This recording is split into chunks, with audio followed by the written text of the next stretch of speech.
Good evening, good evening.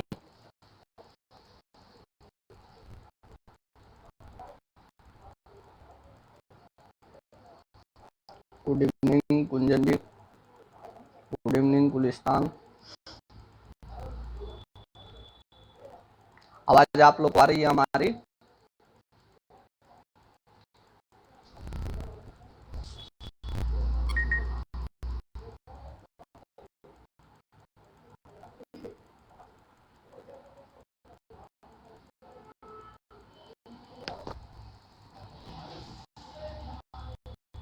Good evening.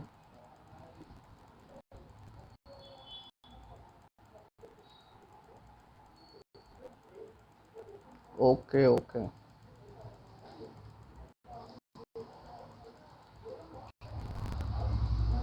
आज contract act का live class का 20वां लाइव क्लास है, जिस इलाहाबाद विश्वविद्यालय परिवार पे।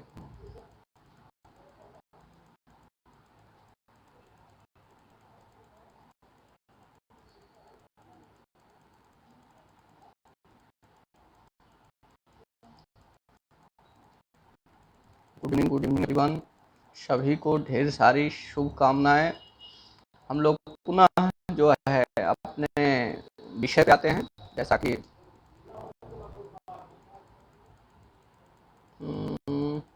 आवाज क्लियर नहीं आ रही है क्या? आवाज क्लियर आ रही होगी, आ रही है कि नहीं? हेलो, अब आ रही है क्लियर? थोड़ा सा रुक के जाती है, अकॉर्डिंग टू एक्सप्रेशन जो है, एक्सप्रेशन पहले हो जाता है, आवाज रुक जाती है, तो थोड़ा सा ध्यान रखें, आवाज पहुंचेगी, ठीक है? और आप लोग अपना अपना डायरेक्ट लें, ठीक। आज हम लोग पढ़ेंगे कुछ रिलेशंस, संबंध, जो संविदा यानी लिखित संविदा के न होते हुए भी इसको कह सकते हैं इम्प्लाइड कॉन्ट्रैक्ट कह सकते हैं, ठीक है। इसको पूर्णतः इम्प्लाइड कॉन्ट्रैक्ट भी नहीं कह सकते हैं, क्योंकि इसमें कुछ जो भाग है, अंश है, वो अपकृत्य का भी, टॉर्ट का भी पाया जाता है।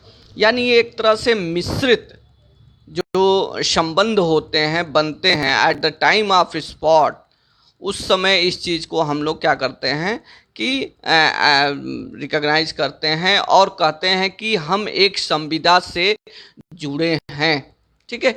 जो पूर्णतः संविदा भी नहीं है और न ही पूर्णतः वो अपकृत्य है। Neither the completely a contract and nor it is a tort, ठीक है।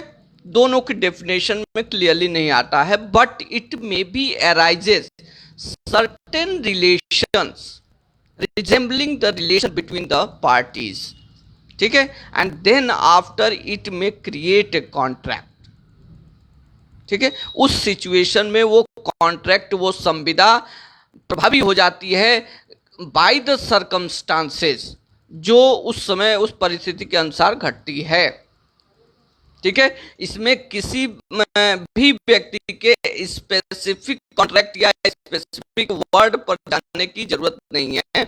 It may be implied by the conduct of the person parties, ठीक है। बोथ पार्टीज के कंडक्ट के आधार पर डिपेंड करता है, ठीक है।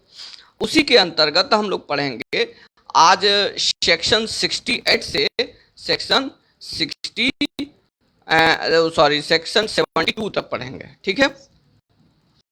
अब उसमें जो सबसे पहली बात आती है कि अगर कोई व्यक्ति, अगर मान लीजिए आप लोग हैं, कोई व्यक्ति अगर आप लोगों से, जैसे मान लीजिए कि हमने 20,000 रुपया जो है कौस्तुभ जी से लिया, ठीक है, और यह कह के लिया कि जो है हम आपको वापस कर देंगे, ठीक है। इन बिटवीन हमने कौस्तुभ जी को 20,000 रुपया वापस नहीं किया, ठीक। और बाद में हमने कहा कि तीसरे व्यक्ति को, किसी एक व्यक्ति को ले लीजिए और कहा कि उनसे 20,000 रुपये आप ले लीजिएगा, ठीक है, उनसे वापस करा देंगे, क्योंकि वो जो 20,000 रुपये लिए गए थे वो क्या थे, वो एक संविदा, वो व्यक्ति इंटरेस्टेड है, क्योंकि अगर वो 20,000 रुपये नहीं दिए जाएंगे तो इनको जो है वो उस व्यक्ति को उस मकान में रहने का अधिकार नहीं मिलेगा। ठीक है, तो इसलिए वो व्यक्ति वो पैसा देने के लिए इंटरेस्टेड है और हम उस पैसे को देने के लिए इंटरेस्टेड नहीं है। तो उस सिद्धांत को, यानी अगर वो पैसा दे देता है तो उसको क्या करना पड़ेगा, जैसे हमको रीइम्बर्स करना पड़ेगा उस व्यक्ति को 20,000 रुपये। अब मैं अगर कौस्तुभ जी को नहीं देता हूं तो मुझे उस व्यक्ति यानी थर्ड पर्सन को जो इंटरेस्टेड था पेमेंट में, देने के लिए तैयार था, उसको देना पड़ेगा। एक तो सिद्धांत ये है। कल हमने नेसेसिटी का सिद्धांत डिस्कस किया था। जो सबसे मुख्य बात है इसकी, एक मेंस फील्ड ने डॉक्ट्रिन लॉन्च मतलब इजाद वो किया, डॉक्ट्रिन प्रिंसिपल लेट डाउन किया। ठीक है, वो केस है मोसेस वर्सेस मैकफर्सन के केस में। ठीक है, जिसमें उन्होंने कहा था Moses versus Macpherson, MOSES, Moses versus MACFERLAN, मैकफार्लान 1760। ठीक है, इसी केस में उन्होंने एक प्रिंसिपल लेट डाउन किया और कहा कि जो ये प्रोविज़न है, ठीक है, अकॉर्डिंग टू ये 72 में आया था, बट प्रिंसिपल केम बिफोर, पहले ही आ गया। ठीक है, तो इस प्रिंसिपल के द्वारा ये कहा गया कि इक्विटी साम्य का जो सिद्धांत है, कोई भी संबंध साम्य के सिद्धांत से परे नहीं हो सकता है। यानी equity must be follow in any relation. On such basis he has let down a principle of unjust enrichment. ठीक है, यानी कोई भी व्यक्ति आवश्यकता से अधिक धनी या लाभ अर्जित नहीं कर सकता है। यानी जितना उसको लाभ चाहिए, जितना उसको बेनिफिट चाहिए, जितना चाहिए, according to their conduct, according to their performance of act, according to their contract.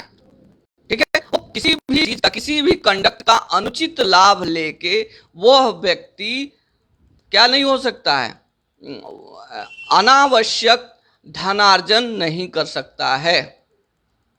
ठीक, अनावश्यक पैसा नहीं इकट्ठा कर सकता है। तो these principle has been let down by the Lord Mansfield in the Moses versus McFarlane in 1760।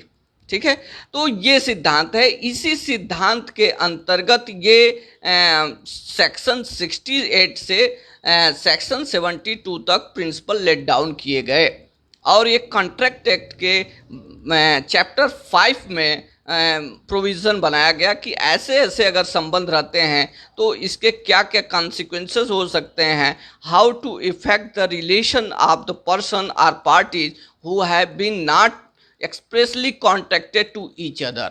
यानी जो व्यक्ति एक्सप्रेसली कॉन्ट्रैक्टेड नहीं है ईच अदर से, उस कंडीशन में अगर इस तरह के संबंध बनते हैं, इस तरह का अगर कार्य होता है, तो उस कंडीशन में कोई भी व्यक्ति किसी के मजबूरी का अनुचित फायदा न ले सके। ठीक है, जैसे मान लीजिए अभी इसमें आगे आप लोग पढ़ोगे कि एक व्यक्ति है जो किराए पर कमरा लिया है। ठीक है, मकान मालिक पे 5,000 रुपया क्या उसको राजस्व विभाग को देना है हाउस टैक्स के रूप में।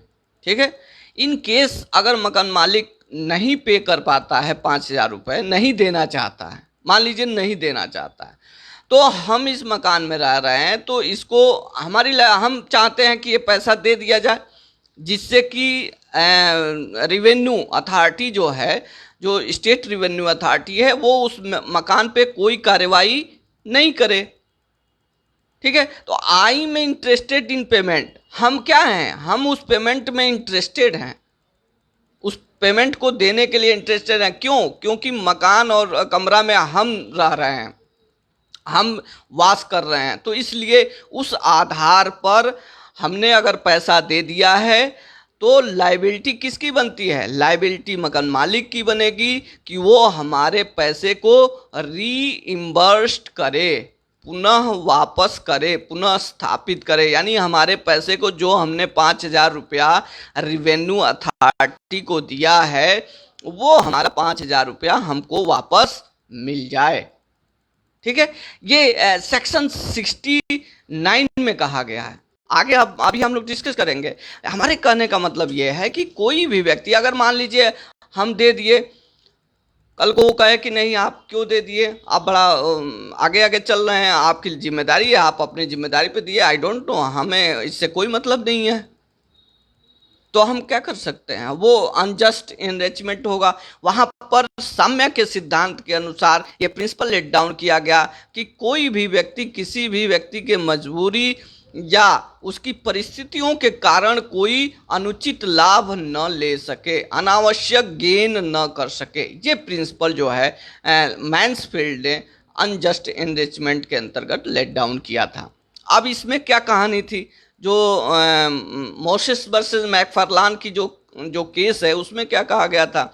उसमें कहा गया था कि जो जैक्सन था, ठीक है, जैक्सन ने 5 जो है वो इक्विटी जारी किया। जैकोब ने 5 जो है 4 प्रोमिजरी नोट इशू किया। ठीक है, प्रोमिजरी नोट इशू किया। किसको इशू किया?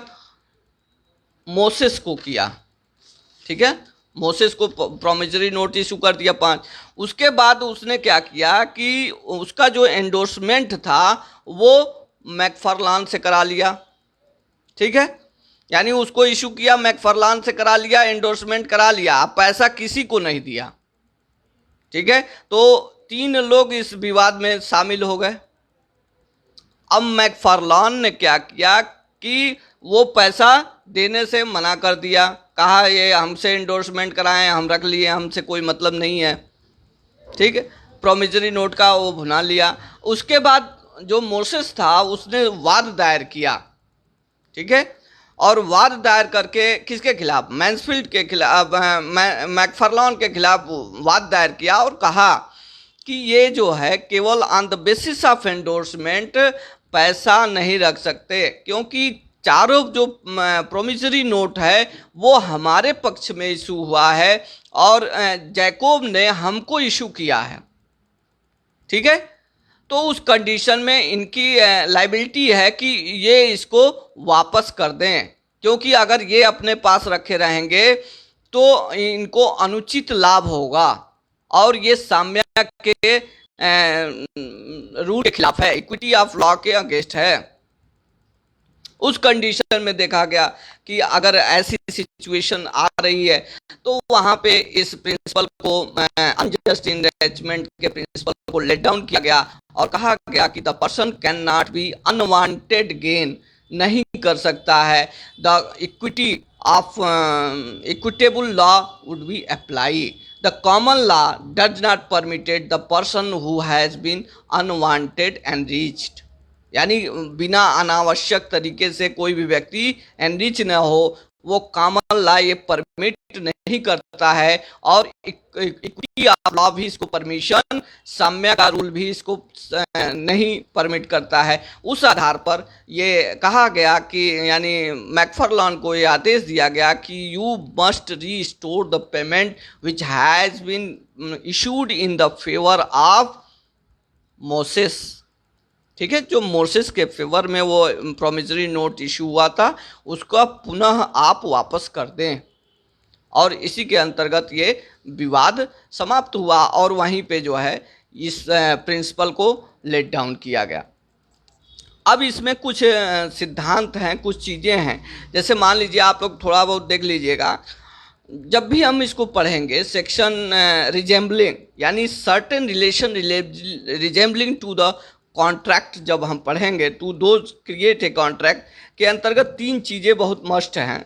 एक तो बेसिस इज इक्विटी, यानी इस सिद्धांत का इस रिलेशन का, इस कॉन्ट्रैक्ट संविदा का, जिसको हम आभासी संविदा, क्वासी कॉन्ट्रैक्ट कह सकते हैं, कंस्ट्रक्टिव कॉन्ट्रैक्ट कह सकते हैं, लिखते जाइएगा, क्वासी कॉन्ट्रैक्ट कह सकते हैं, कंस्ट्रक्टिव कॉन्ट्रैक्ट कह सकते हैं, इम्प्लाइड कॉन्ट्रैक्ट भी कह सकते हैं।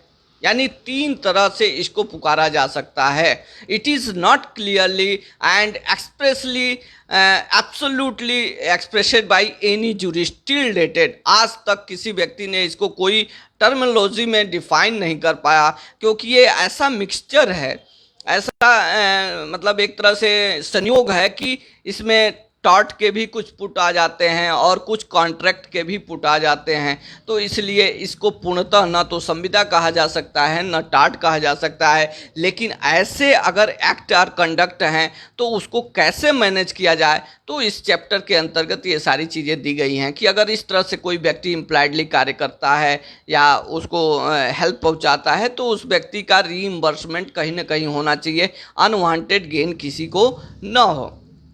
तो उसी के अंतर्गत ये कहा।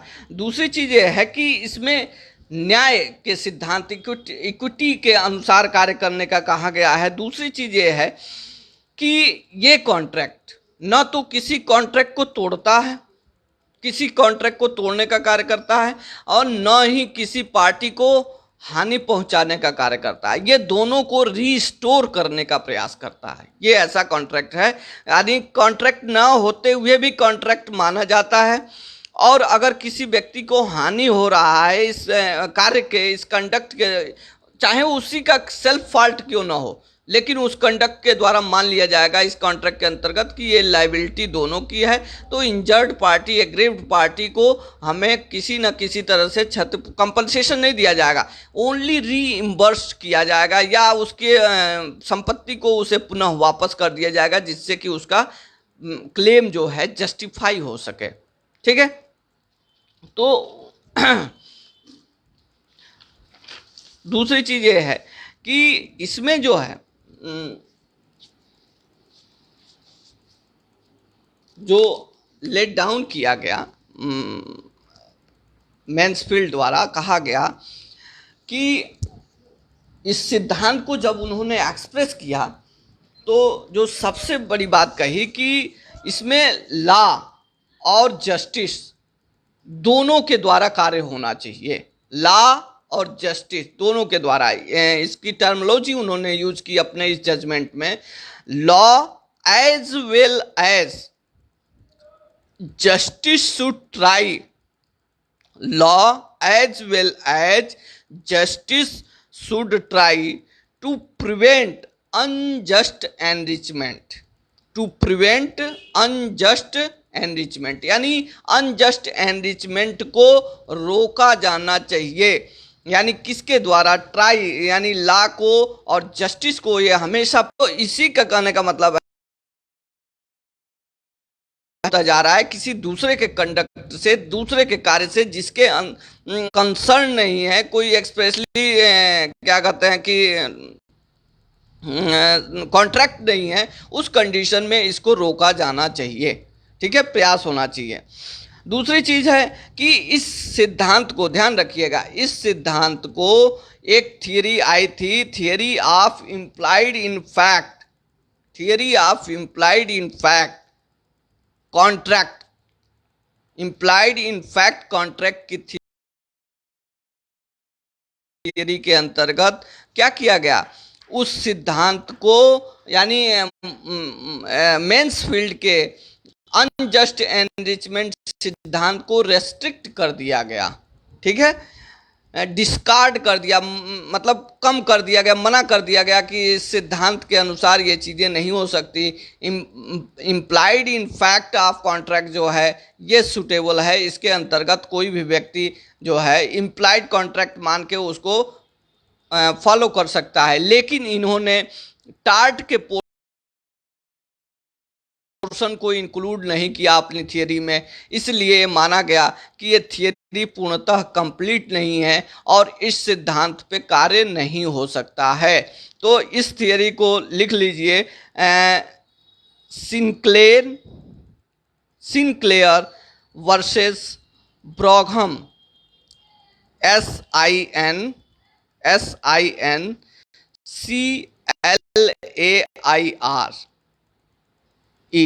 सिनक्लेयर वर्सेस BROUGHAM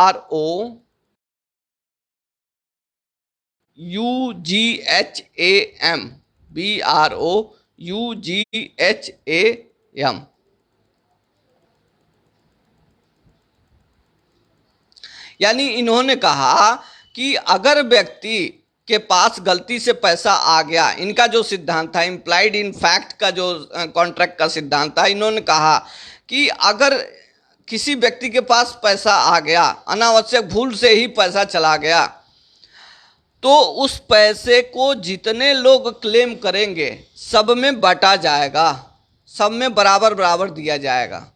तो इनका सिद्धांत ये था, यानी उस पैसे से संबंधित जो लोग क्लेमेंट थे उनको डायरेक्टली इनडायरेक्टली क्या किया जाएगा, ये मान लिया जाएगा कि वो व्यक्ति क्या है, वो कॉन्ट्रैक्ट के पार्ट हैं and it is a Clement at that time of the circumstances which had been occurred at that place। यानी उस घटना पर, उस समय पर, उस स्थान पर जो घटना हुई, जो कार्य हुआ, बाई कंडक्ट हुआ, it may be a contract art जो भी हो, इससे मतलब नहीं है, लेकिन कितने लोग दावा कर रहे हैं इस पर ध्यान देना है। और जितने भी क्लेमेंट होंगे, दावेदार होंगे, उनके अनुसार उसका सबका मिक्स पेमेंट की बात कही है, मिक्सचर पेमेंट की बात कही है, और सबको सबका हक मिलेगा अकॉर्डिंग टू क्लेम, जो है सबको उसका पेमेंट दिया जाएगा। ठीक है, यानी इसमें कहने का मतलब कहीं ना कहीं, जैसे मान लीजिए हमने 10,000 रुपया दे दिया, ठीक है, और 10,000 रुपये के लिए 3 लोग और क्लेम कर दिए कि 10,000 रुपया मैंने भी दिया है, 10,000 मैंने भी आया, रुपया कितना है, 10,000 है। तो अब वो 3 प्लस मैं 4 और जिसको दिया गया वो 5, यानी 10,000 में 5 लोगों के बीच में डिस्ट्रीब्यूशन की बात करते हैं और कहते हैं 5 से इम्प्लाइड कॉन्ट्रैक्ट मान लिया जाएगा। ठीक है, तो इस प्रिंसिपल को मतलब स्पेसिफिकली अप्लाई नहीं किया गया और इसका जो है वहीं पर ये अपूर्ण मान लिया गया कि इस तरह का कॉन्ट्रैक्ट जो है कहीं न कहीं लॉ ऑफ इक्विटी को फॉलो नहीं करता है और अनजस्ट एनरिचमेंट के अंतर्गत और भी ये लॉ और जस्टिस के लिए विवाद पैदा करेगा। इस आधार पर इस प्रिंसिपल को उतना अप्लीकेबल नहीं हो पाया। ठीक है, और अनजस्ट इनरिचमेंट के अंतर्गत ही कॉन्ट्रैक्ट होता रहा। ठीक, अब हम लोग आते हैं सेक्शन 68 पे। क्या कहता है 68, सेक्शन 68?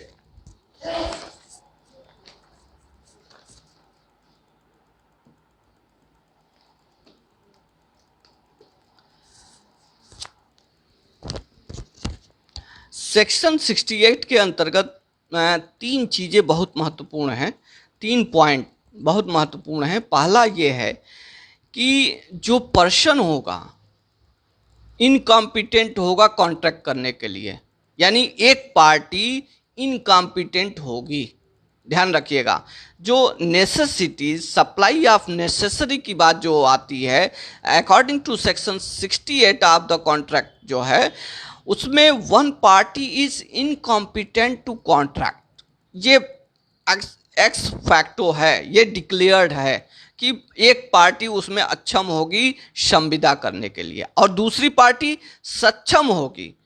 और जो तीसरा पॉइंट है, उन लोगों के लिए अगर लीगली बाउंड पर्सन उसको कार्य मतलब उसको आवश्यक चीज़ों की सप्लाई नहीं कर रहा है, तो any other person may supply necessaries to that person, यानी to that incompetent person, यानी उस अक्षम व्यक्ति को वो क्या कर सकता है, आवश्यक वस्तुओं की सप्लाई कर सकता है।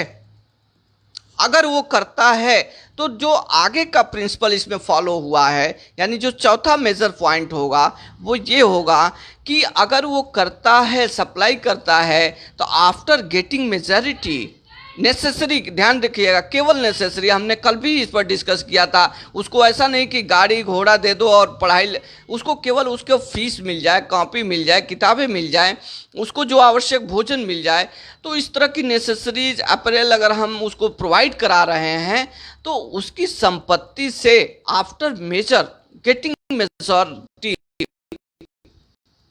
उसकी संपत्ति से हम रीइंबर्समेंट के लिए क्लेम कर सकते हैं कि भैया आपको हमने पढ़ाया लिखाया और इतना अक्षम थे, चाहे जो भी थे, आपको सप्लाई किया, इसलिए आप जो है अब मेजर हो गए हैं, इसको हमको रीइंबर्स कर दिए। एक केस ये हो गया।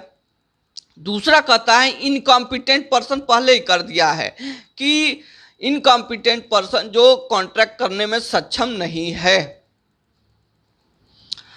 दूसरी बात आती है कि अगर वो लूनेटिक व्यक्ति है, पागल है, मतचित्त है, तो उस कंडीशन में क्या कॉन्ट्रैक्ट क्या होगा, क्या उसके संबंध होंगे और how to reimburse.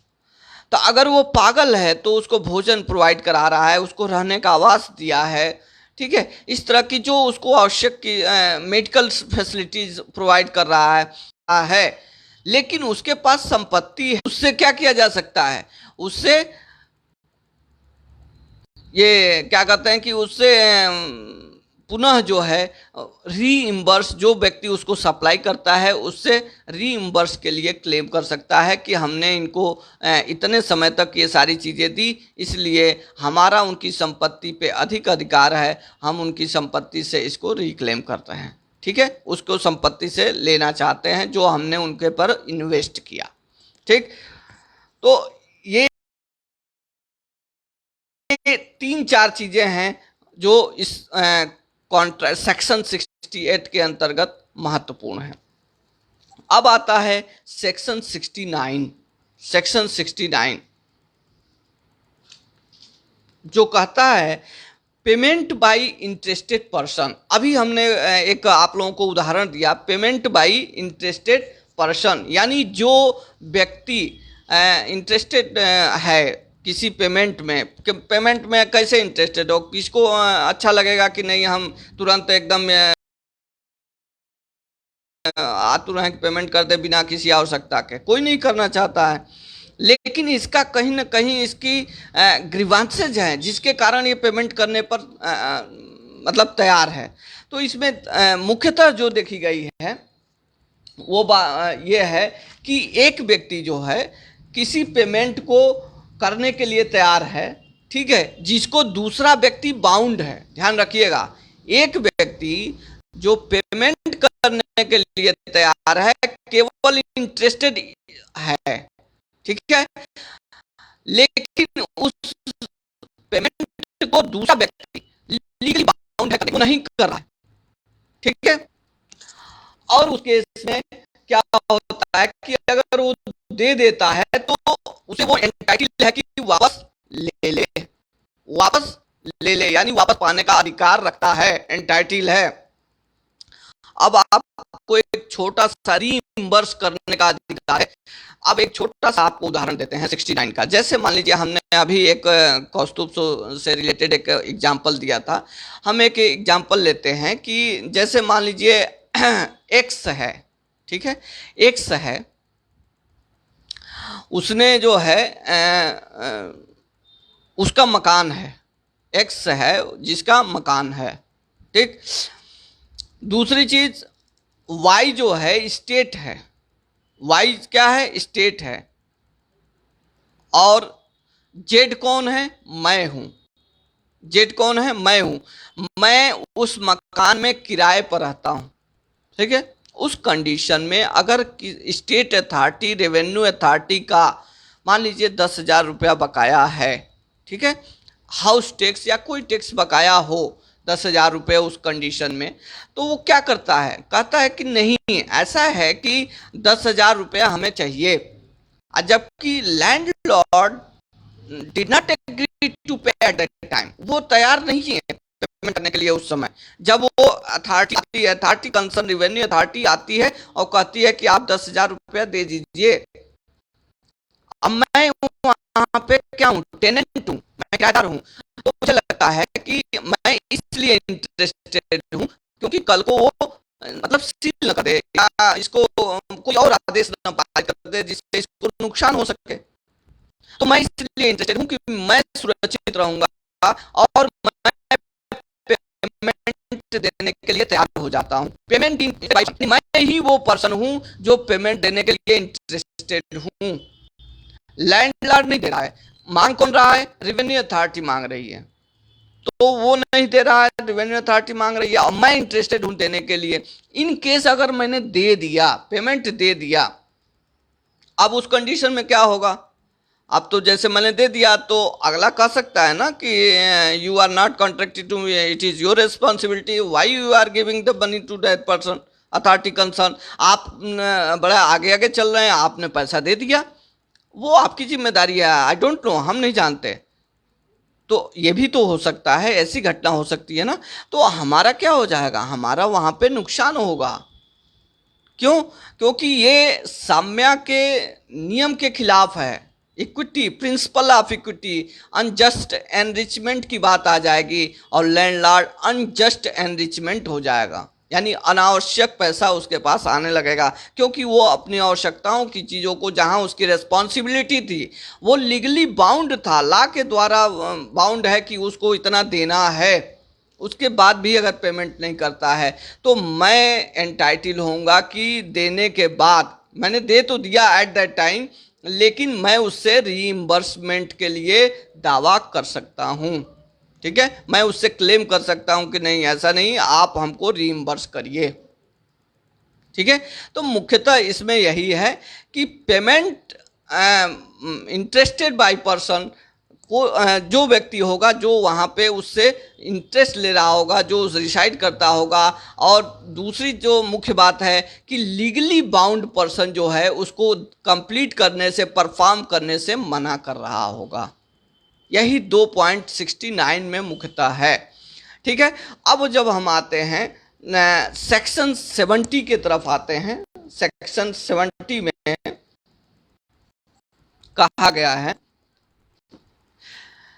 Non ग्रेचुटुअस, non ग्रेचुटुअस। ठीक है, इसके अंतर्गत आप कह सकते हैं कि कोई भी व्यक्ति, इसको एक मिनट हिंदी में आप लोगों को बता दें,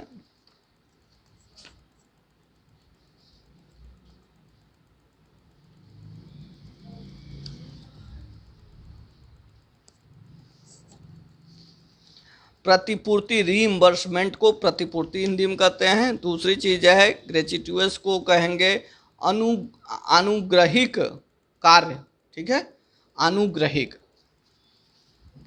तो अगर इन कंडीशन, मान लीजिए कोई व्यक्ति, ठीक है, किसी व्यक्ति के लिए कार्य करता है, ठीक है, कैसे करता है कि फ्री ऑफ कॉस्ट करने का प्रयास करता है, यानी विदाउट कंसिडरेशन कोई कार्य करने के लिए तैयार होता है।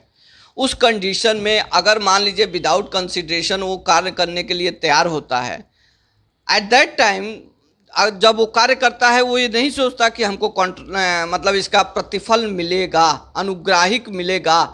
लेकिन इन केस अगर उसको क्या होता है, बाद में वो क्या क्लेम कर सकता है कि नहीं कर सकता है, उसके राइट बनते हैं कि नहीं बनते हैं। तो इसके लिए इस सेक्शन के अंतर्गत आप लोग बेयर एक्ट अपना खोल लें, बेयर एक्ट में दिया गया है, बेयर एक्ट में देखें, कहा गया है कि obligation of person enjoying benefit of non gratuitous, यानी अगर कोई व्यक्ति किसी भी अनुग्राही का कार्य फायदा उठा रहा है किसी व्यक्ति का, यानी उससे इंटरेस्ट ले रहा है, एंजॉयमेंट कर रहा है, तो उसको पेमेंट करना पड़ेगा। ठीक है, without consideration eight that time जो है उसको करना पड़ेगा। इसके अंतर्गत जैसे मान लीजिए कोई एक ट्रेडमैन है, ठीक है, वो क्या करता है, अपना सामान जो है कहीं पे छोड़ के चला आता है, मतलब बी के घर छोड़ के चला आता है। ठीक, अगर बी के घर छोड़ के चला आता है और बी क्या करता है, बी समझता है कि ये मेरा सामान है और उसका क्या करता है, यूज करता है, यूज कर लेता है वो। जैसे मान लीजिए कि मैं किसी के यहाँ गया, जैसे मान लीजिए कि किसी का नाम ले लीजिए, मैं किसी व्यक्ति के यहाँ गया और कोई सामान छोड़ के चला आया, जैसे छाता छोड़ के चला आया, बरसात का दिन है तो अक्सर लोग जाते हैं तो छाता छोड़ के चले आते हैं, छाता छोड़ के चले आया, उसके बाद वो व्यक्ति क्या किया, खूब उसका यूज कर रहा है, वो समझ रहा है कि हमारा छाता है और यूज कर रहा है। अब उस कंडीशन में क्या लायबिलिटी बनती है कि जितना वो यूज किया है या तो वो छाता वापस कर दे, या जितना उसने यूज किया है उसका पेमेंट कर दे। ठीक है, ये कहने का मतलब है। ठीक है, तो यहाँ पे यानी कोई कॉन्ट्रैक्ट अगर बिना कंसिडरेशन नॉन ग्रेचुइटस में हुए हैं, ठीक है, कंडक्ट के द्वारा हुए हैं, नॉन ग्रेचुइटस हैं, जिसका कोई भी फायदा नहीं हो रहा है, जिसका कोई भी इंटरेस्ट नहीं है, तो उस कंडीशन में जितना पार्ट व्यक्ति द्वारा अपना समझ के यूज किया गया है, या मतलब उसको यूज किया गया है, या उसको वापस नहीं किया जा रहा है, इसमें इंटेंशन नहीं इन्वॉल्व है। अगर यही हम क्राइम में चले जाएं तो इंटेंशन देखेंगे, थेफ्ट देख लेंगे, ठीक है, मिस एप्रोप्रिएशन देख लेंगे आईपीसी के अंतर्गत। लेकिन यहाँ पर ऐसा कुछ नहीं, यहाँ एक नॉर्मल संबंध है, कॉन्ट्रैक्ट है, resembling create a contract due to conduct of that person, कि वो जाता है और वो अपना छाता वहाँ पे उसके घर पे भूल के चला आता है, और वो व्यक्ति अपना छाता समझ के उसका खूब यूज करता है। ठीक है, तो उस कंडीशन में मान लिया जाता है कि वो व्यक्ति जितना परसेंटेज यूज किया या तो उसका छाता रिस्टोर करे, या जितना यूज किया है उसको उतना पैसा दे दे। यानी उसके छाते, उसके भूल के कारण दूसरा व्यक्ति अधिक धनवान नहीं हो सकता है। अगर ऐसा होने लगे तो मतलब एक असाम्यता की मतलब स्थिति पैदा हो जाएगी, अनइक्विटी की स्थिति पैदा, अनजस्ट की स्थिति पैदा हो जाएगी। तो इसीलिए इक्विटी ऑफ लॉ को यहाँ अप्लाई करते हुए और लॉ एंड जस्टिस के आधार पर इस प्रिंसिपल को अनजस्ट इनरिचमेंट के अंतर्गत इस सिद्धांत को यहाँ लेट डाउन किया गया, और ये फिक्स किया गया कि कोई भी व्यक्ति अगर बाय मिस्टेक या कंडक्ट के द्वारा इस तरह का कार्य हो जाता है तो अगले व्यक्ति की, दूसरे व्यक्ति की रेस्पॉन्सिबिलिटी है कि उसकी भूल का फायदा आप न लें, उसको पुनः वापस करें, या जितना आपने यूज किया उसका उसको पेमेंट दे दें, उसको ये अधिकार है। ठीक, अब हम लोग आते हैं सेक्शन 71 पे, जो है फाइंडर ऑफ गुड्स। ठीक है, फाइंडर ऑफ गुड्स के अंतर्गत देखेंगे कि अगर कोई व्यक्ति, यहाँ भी कोई एक्सप्रेस कॉन्ट्रैक्ट नहीं है, यानी जितने ये कॉन्ट्रैक्ट आप पढ़ रहे हैं इसमें कहीं कोई एक्सप्रेस कॉन्ट्रैक्ट एक दूसरे से नहीं है। ये कंडक्ट बाई कंडक्ट है, या इम्प्लाइडली कॉन्ट्रैक्ट है, या इसको आप क्वासी कॉन्ट्रैक्ट कर लीजिए, कंस्ट्रक्टिव कॉन्ट्रैक्ट कर लीजिए, या इसको टार्ट भी कुछ हद तक कह सकते हैं।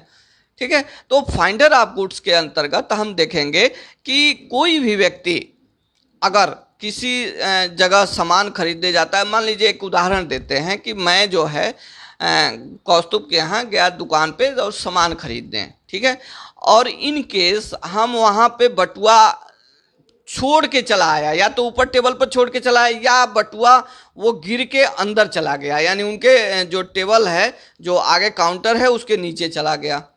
ठीक, इन केस अगर वो गिर गया और चला गया तो अब हम वहाँ से चले आए। ठीक, उस कंडीशन में फाइंडर ऑफ गुड की ये रिस्पॉन्सिबिलिटी है, यानी कौस्तुभ की ये रिस्पॉन्सिबिलिटी है कि ये सर का बटुआ हमारे काउंटर पे गिर गया है, या इसको देखा नहीं गया है, काउंटर पर छोड़ के चले गए हैं। It is painful duty of that person to return it. कोई भी व्यक्ति, कोई भी दुकानदार, या कहीं भी कोई अगर किसी का सामान पाता है तो उसको पुनः वापस करे। इन केस अगर वो उसको यूज करता है तो उसको अमाउंट वापस करे।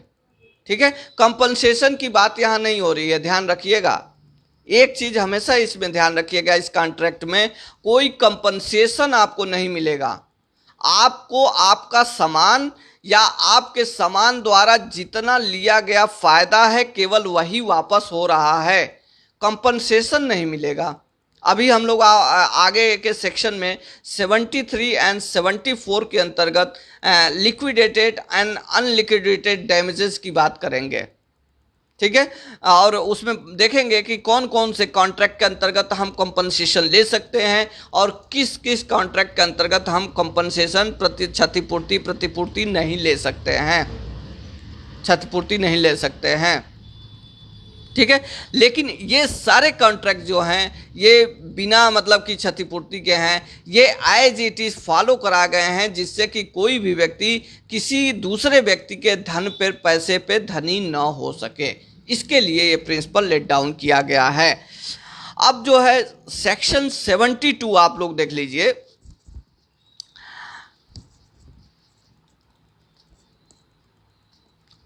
अब यहां पर यह है कि कोई व्यक्ति, ठीक है, बाय डिफॉल्ट या बाय कोअर्शन, दो शब्द आते हैं, ध्यान रखिएगा। सेक्शन 72 में दो शब्दों पर ध्यान रखिएगा, बाय मिस्टेक और बाय कोअर्शन। किसी व्यक्ति को पेमेंट कर देता है, ठीक है, या पैसा दे देता है, उस कंडीशन में भी उस व्यक्ति को ये नहीं कहा जा सकता कि ये इनकी गलती या इनके स्वयं के द्वारा दिया गया है।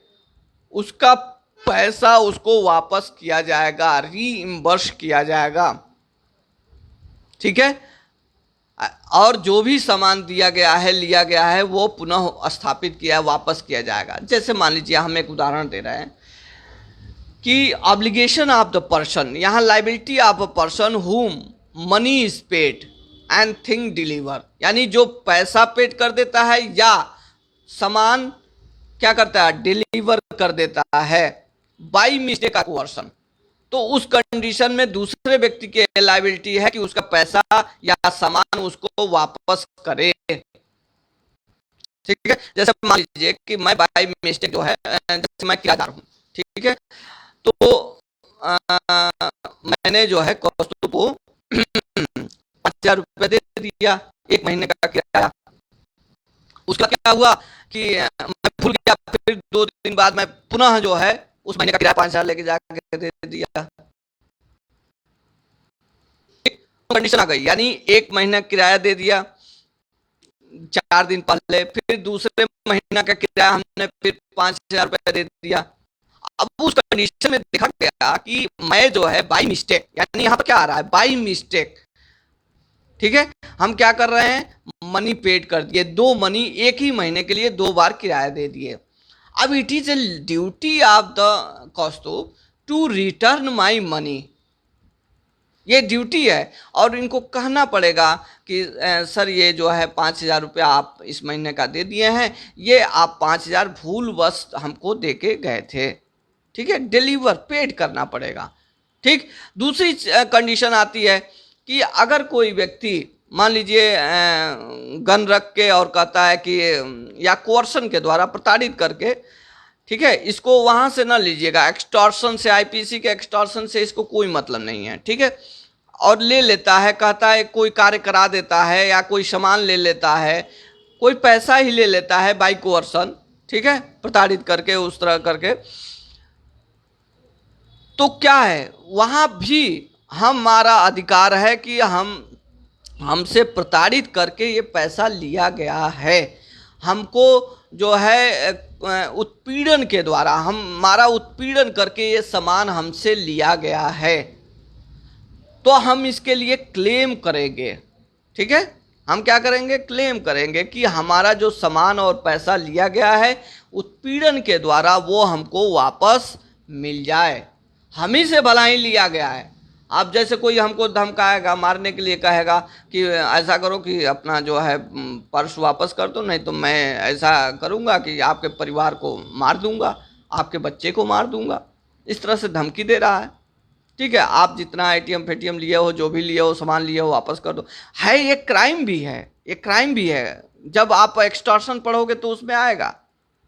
लेकिन यहाँ एक क्रिएट कॉन्ट्रैक्ट हो रहा है, तो हम सिविल के अंतर्गत, यानी सिविल ऑफेंस, सिविल कॉन्ट्रैक्ट के अंतर्गत इसमें हमारे और उसके एक रिलेशन हुए, जिसके अंतर्गत वो क्या करना चाहता है, अनजस्ट एनरिचमेंट होना चाहता है, अनावश्यक धनी बनना चाहता है, और किसके पैसे पे, हमारे पैसे पे, किसके द्वारा, बाई मिस्टेक, हमारी गलती या हम ही को प्रताड़ित करके वो करना चाहता है।